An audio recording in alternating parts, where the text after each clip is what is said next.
kusangana zvekare kwataita paKulian TV channel yenyu isina fee kana kuti favor. Nasi ndauya nenyaya update ya Comrade Nyokayemabhunu. Muri kunyatsoziva mese muri yeZimbabwe zvakaitika kuti zvoni Comrade Nyoka nyaya yavo yakapostponedwa ikaiswa musi wa 29 May vachinzoni ndo pachazononyaya yacho. Asi zvadaro timu yavo aisisina mufaro kana kuti aina kufara nezvinhu zvakaitika. Last time vanhu vakamboenda kuembassy vakanoratidzira vari ikoko, asi zvinhu zviri kuita kunge zvakamboita kakunokula down. Nyaya yasarira kumatare edzimhosva ndiko kuchingori nenyaya iya. So iko zvinezvi manje chakuitika ndechekuti vakomana vakaronga demonstration pacourt ipapo vari kuti musi wa 29 iwo pari kutongwa nyaya yacho.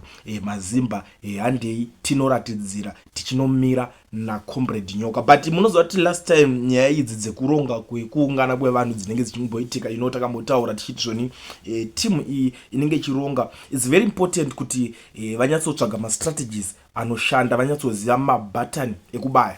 But nasi ndadzoka nedzimwe good news neimwe new plan yavauya nayo. Va-engage Advocate Nelson Chamisa panyaya iyoyo, vachikumbira support ya Advocate Nelson Chamisa, vachikumbira kuti zvoni kana zvichiita udzai vanhu venyu nezvese zvamungakwanisa kuita kuti vange varipo vati joinewo, vachikumbira kuti tikumbira kuti mukwanise kuindosa chinhu chedu, mukwanise kuindosa demonstration iyo ya Comrade Nyoka. Ndo situation nyaya yacho payave iko zvinezvi. And a lot of people have been asking, Kulian, why is it usiri kunyanya kupublisha nyaya dzekwanyokayemabhunu like zvongo chigara uchiita? Asi man mune problem here. It's not like that.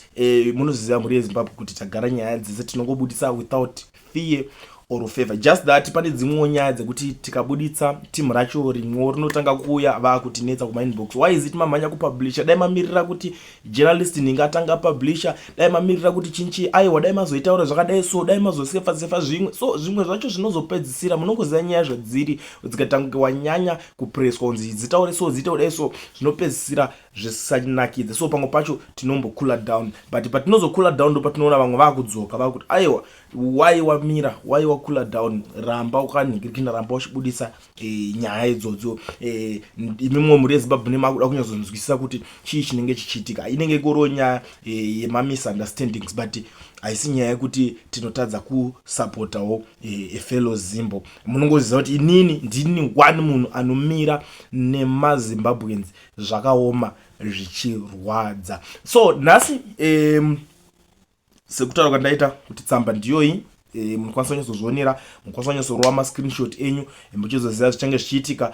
Panenge pakamirirwa nyaya yacho kuti ipinde mudare ipapo musi wa 29 iwoyo. Mene kuti dare richati kudii, asi vanhu hanzi vanenge vachitoratidzira nechekare. Nhasi handina zvakawanda zvekunyanyisa kutaura nemi, but ndida kungogara ndangozivisana nemi. Kana uchingori muSouth Africa uchida kuregister company yako kana kuvhurirwa FNB business account, azva easy mazuva ano, as long usina work or start permit, zviri easy, zvakuvhurika. Unongobata education research ndovega shasha pakuvhurira vanhu ma FNB business account nekuregistera company usina work permit kana kuti start permit. Chinongodiwa chete kuvabata panhamba dzavo idzo dzinenge dzichibuda pascreen, vanonzi mukoma own, vokuvhurirai vokuitirai zvinhu zvese zvaakuitika mazuva ano. Kushaya registered company uchigara munyika yakaita seSouth Africa kwave kungodawo unenge uchirasikirwa nema opportunities wakavarairwa. So contact him.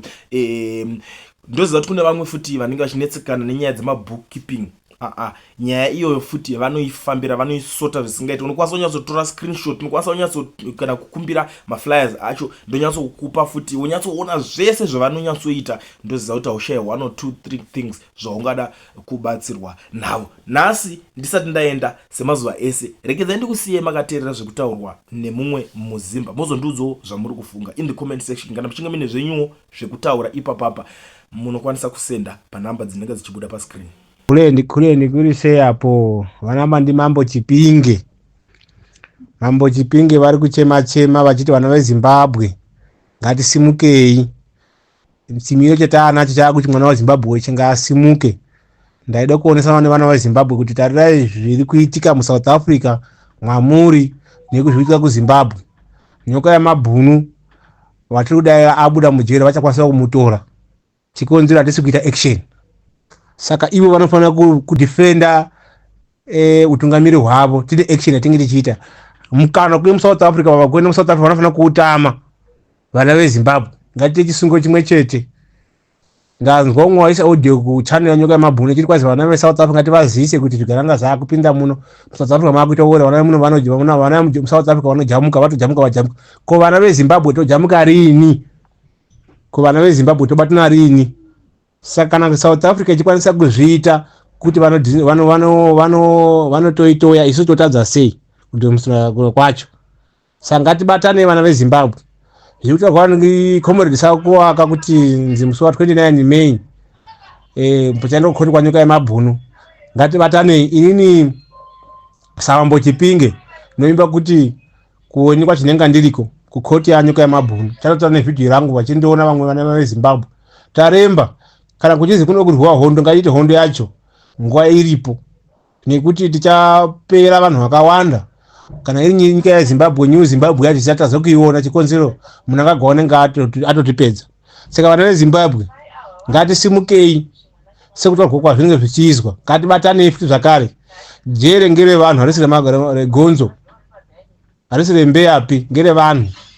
Unokwanisa kuti handidi kuita mupinda mujere, but unozongomupinda futi mujere mwacho, nekuti kuZimbabwe kunongosungwa vanhu vasina mhosva.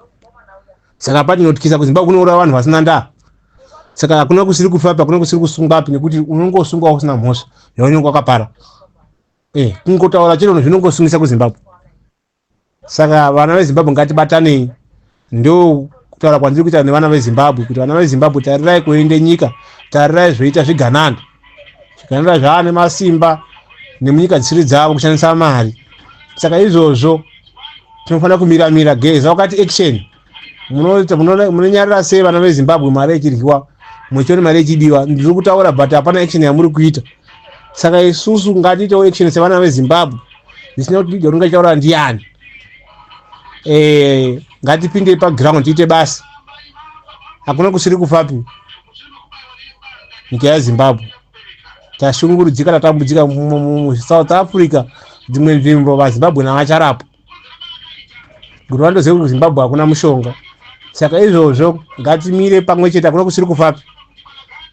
Kana mukati kwaya ndinozofa ndeisiya vana vangu, unotofa zvevana vako ukaita chirwere, ukaita malaria, mapirizi emalaria muzvipatara hamuna, kungofa. Saka hakuna kusiri kufapi. Jere hatityisi, nekuti unongosungwa muZimbabwe usina mhosva yakapara. Kufa kutyisi, unongourawo usina mhosva yakapara. Saka zvakangofanana naZimbabwe. Zimbabwe, mwana waZimbabwe simuka. Malidha edu ari kuti lidha kana vane chekuita kana kuti vechiziya kuti vangaona sei zvombo, ngavataure kuti vana veZimbabwe tiri ready kubata zvombo zvacho. Senangu ndakazvimirira, nditori ready zvekuti pongazi futi dziri pakati, kana kuti uyai pakati munotora pechinga pari safe kuti tingotora tiita basa. Vana veZimbabwe hazvidi training izvi. Futi zvakangofanana kungo usingazivi, unongoratidza kuti unobayapo wotoridzira munhu musoro. Chete hazvina kubaya training kana kuti kutongopuwa futi tichopinda musango. Tinongoziva kuti uyu udai D kupazura chete. Takananga gonini kwacho. Hatisi kuti mumira kuti kwahai chichika kwapadikana training kana kwapadikana chinya. Tipeyo zvombo tipinde muroad. Muone zvatinoita isusu. Vamwe futi takatomodzibata ngokubudisa ngokutambudzika. Saka hatina basa netraining idzi. Kune vanhu vari kutobata futi musanana South Africa umu vasina kutobvura vatrainwa, atoti masutu anoenda mugodhi vaya veitorwa nevamweni vanhu vavo. Mapurisa emene vamwe vanotofurwa veitotiza. Saka futi hainesi. Saka vana veZimbabwe ngatibatanei. Ndatenda hangu.